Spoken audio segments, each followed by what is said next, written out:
Friends, welcome back to the many video guys and my YouTube channel. Today friends we are going to talk about how can we disconnect our Bluetooth speaker to our Realme phone. Guys, you have connected any Bluetooth speaker and guys you want to disconnect this speaker, so then how can you disconnect? So I have connected guys my Bluetooth JBL company speaker, and friends I want to disconnect. So how to disconnect in the video I will show you. So first of all guys we will turn on our phone setting to disconnect the speaker. Then scroll it. Click on your phone Bluetooth setting, and friends you can see we have connected the JBL Go company speaker that we want to disconnect.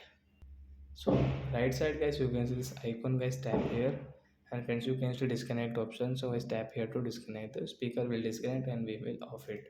So guys you want to disconnect guys, you can disconnect your Bluetooth speaker, and guys you will not off your speaker, and guys you will on guys your again Bluetooth setting, so your speaker will connect automatic.